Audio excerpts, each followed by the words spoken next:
اعوذ باللہ من الشیطان الرجیم بسم اللہ الرحمن الرحیم الصلاۃ والسلام علیک یا سیدی یا رسول اللہ الصلاۃ والسلام علیک یا سیدی یا حبیب اللہ۔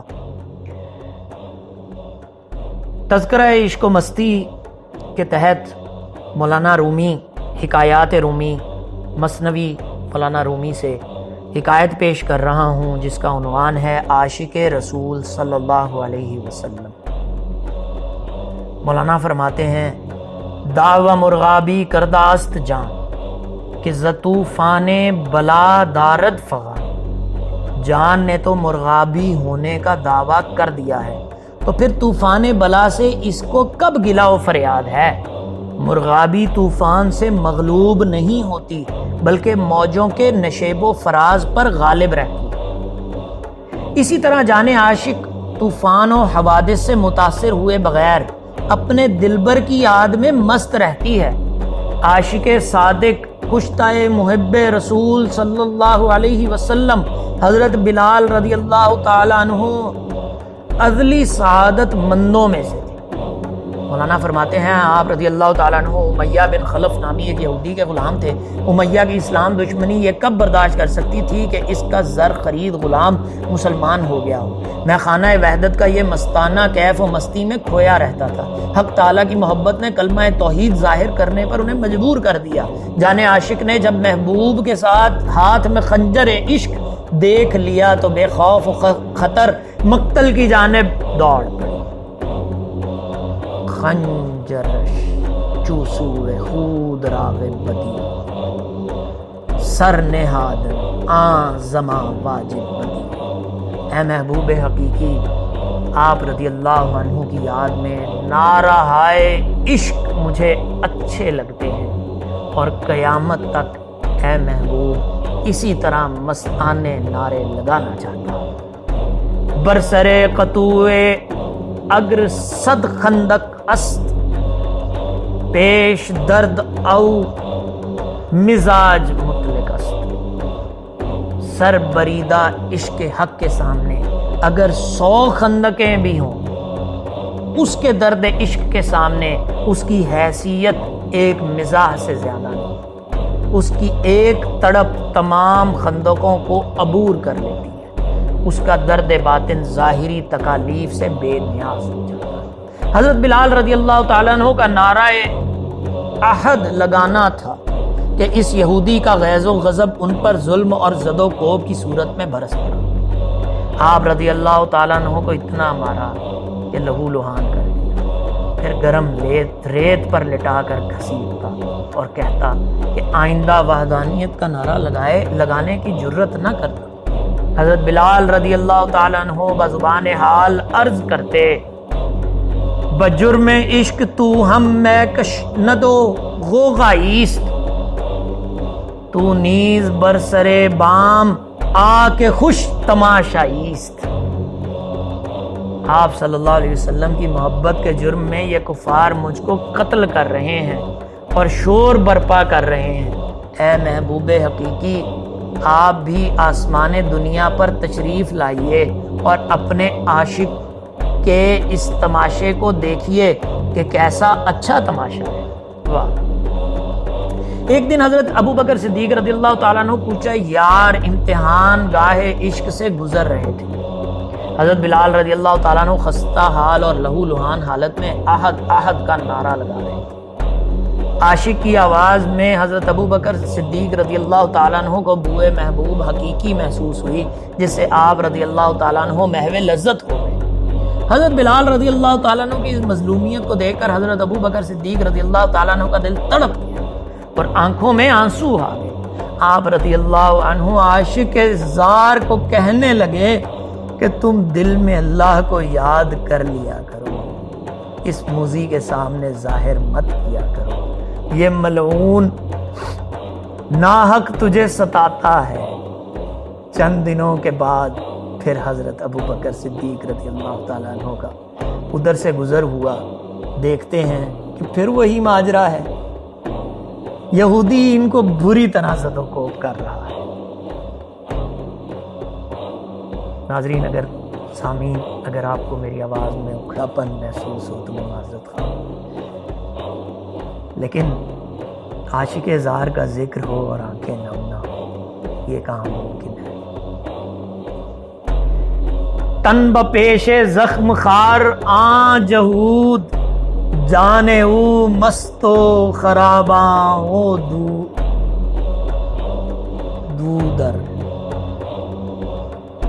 حضرت بلال رضی اللہ تعالیٰ عنہ کا جسم تو اس ظالم یہودی کے سامنے زخم خوردہ تھا، لیکن ان کی روح حق تعالی شانہ کے سامنے کی بارگاہ قرب میں مست و خواب عشق ہو رہی تھی اور بہار لازوال لوٹ رہی تھی۔ حضرت ابو بکر صدیق رضی اللہ عنہ نے پھر نصیحت فرمائی کہ بھائی کیوں اس ظلم کے سامنے نعرہ مست لگاتے ہو؟ دل میں خاموشی کے ساتھ آہد آہد کہتے رہا کرو۔ حضرت بلال رضی اللہ عنہ نے عرض کیا اچھا پھر میں توبہ کرتا ہوں کہ اب آپ رضی اللہ عنہ کے مشورے کے خلاف نہ کریں۔ اس مقام پر مولانا رومی رحمۃ اللہ علیہ فرماتے ہیں بعض بندش داد باز او توبہ کرد، عشق آمد توبہ او را بخور۔ جب حضرت ابو بکر صدیق رضی اللہ تعالیٰ عنہ نے ان کو سکوت و اخفاء کی نصیحت فرمائی تو حضرت بلال رضی اللہ تعالیٰ عنہ نے پھر توبہ کی، لیکن جب عشق آیا تو ان کی توبہ کو کھا گیا، یعنی توبہ ٹوٹ گئی۔ عاشق کو ذکر محبوب کے بغیر کب سکون ملتا ہے؟ جملہ دوبارہ پڑھتا ہوں، جملہ دوبارہ کہتا ہوں، مولانا روم واہ مولانا روم واہ۔ اقبال نے بلا وجہ نہیں کہا کہ کسی کو عشق سیکھنا ہو تو میں نے یا اقبال نے خود کہا کہ میں نے جو عشق سیکھا ہے وہ مولانا روم سے سیکھا ہے۔ اور حضرت شمس تبریز نے جس طرح سے یہ پیالہ بھرا ہے واہ کیا بات ہے، اش کرنے کو دل کرتا ہے، لیکن میں حکایت کے آگے بڑھتا ہوں کہ پھر طوالت اختیار کر جاتی ہے۔ عاشق کو ذکر محبوب کے بغیر کب سکون ملتا ہے؟ حضرت بلال رضی اللہ تعالیٰ عنہ ہزارہا مصائب و آلام کے باوجود راز عشق کو مخفی نہ رکھ سکے۔ عشق خونی چوں کند زابر کما، زد ہزاراں صد ہزاراں سر بپولے آزماں۔ عشق خونی جب اپنا چلا کمان پر چڑھاتا ہے اس وقت ہزاروں سر ایک پیسے کے عوض بک جاتے ہیں۔ عشق صدیق اکبر رضی اللہ تعالیٰ عنہ نے متعدد بار نصیحت فرمانے کے باوجود جب ہر بار یہی ماجرا دیکھا کہ وہ یہودی ظلم کر رہا ہے اور حضرت بلال رضی اللہ عنہ احد احد کا نعرہ مستانہ لگا رہے ہیں، تو اس صورتحال کو رحمت للعالمین صلی اللہ علیہ وسلم کے سامنے پیش کیا۔ حضرت بلال رضی اللہ تعالیٰ عنہ کے مصائب سن کر آپ صلی اللہ علیہ وآلہ وسلم کی آنکھیں اشکبار ہو گئی۔ حضرت ابو بکر صدیق رضی اللہ عنہ نے عرض کیا حضور اگر حکم ہو تو آپ کا یہ خادم انہیں خرید لے۔ واہ ناظرین میں معذرت خواہ، حضور صلی اللہ علیہ وسلم نے فرمایا حضرت بلال رضی اللہ عنہ کی خریداری میں میری بھی شرکت ہوگی۔ آئے ہائے بے دام ہی بک جائی ہے بازار نبی میں، اس شان کے سودے میں خسارے نہیں ہوتے۔ اس کالے جسم میں مولانا فرماتے اس کالے جسم میں اللہ تعالیٰ اور اس کے رسول صلی اللہ علیہ وسلم کی محبت کا ایسا نور جلوہ گر ہو گیا تھا کہ حضور صلی اللہ علیہ وسلم بھی اس کے خریدار ہو گئے۔ ایمان اور عشق نے انہیں انمول بنا دیا۔ حضرت بلال رضی اللہ عنہ کیف مستی سے سرشار نیم مدہوشی کے عالم میں احد احد کے نعرے لگا رہے تھے اور وہ ظالم یہودی آپ رضی اللہ عنہ پر ظلم و ستم کے پہاڑ توڑ رہا۔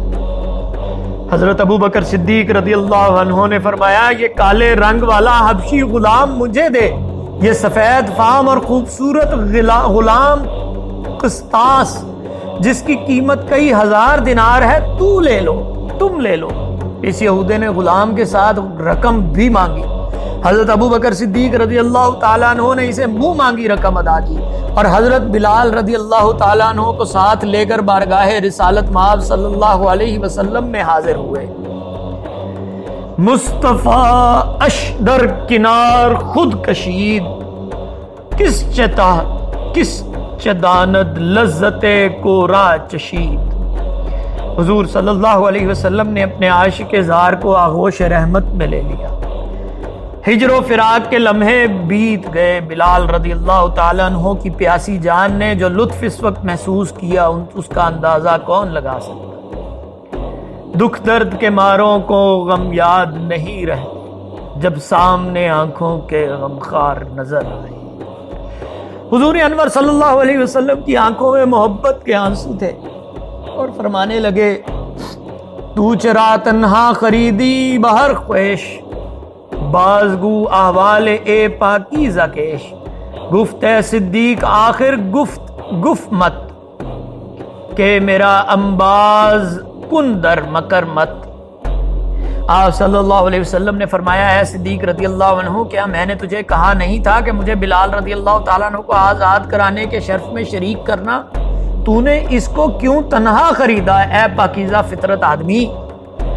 حضرت ابوبکر صدیق رضی اللہ تعالیٰ عنہ نے عرض کیا، یا رسول اللہ صلی اللہ علیہ وسلم، میرے ماں باپ آپ صلی اللہ علیہ وسلم پر قربان، میں اور بلال رضی اللہ عنہ آپ صلی اللہ علیہ وسلم کے ادنا غلام ہیں، اور میرا سب کچھ تو ہے ہی آپ صلی اللہ علیہ وسلم کا۔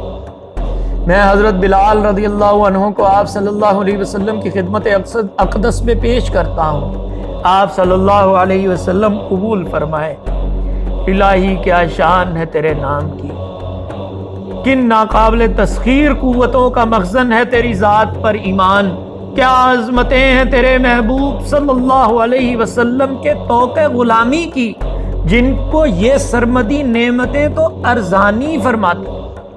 وہ ذرے ہوں تو رشک آفتاب بن جاتے ہیں، وہ قطرے ہوں تو سمندر کی بے کرانیوں کے امین بن جاتے ہیں، غلام ہوں تو دنیا کے کج کلاں کے باج گزار بن جاتے ہیں۔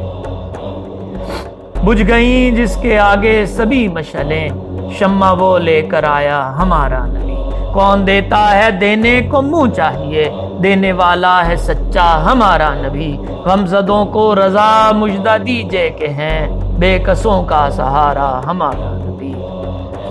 علامہ صاحب درس حیات کے تحت ارشاد فرماتے ہیں، حضور صلی اللہ علیہ وسلم کی محبت میں اگر جان بھی چلی جائے تو یہ گھاٹے کا سودا نہیں۔ دین کے راستے میں جب مشکلات آئیں تو ہمیں حضرت بلال رضی اللہ تعالیٰ عنہ جیسی ہستیوں کی زندگیوں پر نگاہ ڈال دینی چاہیے۔ واخر دعوانا الحمدللہ۔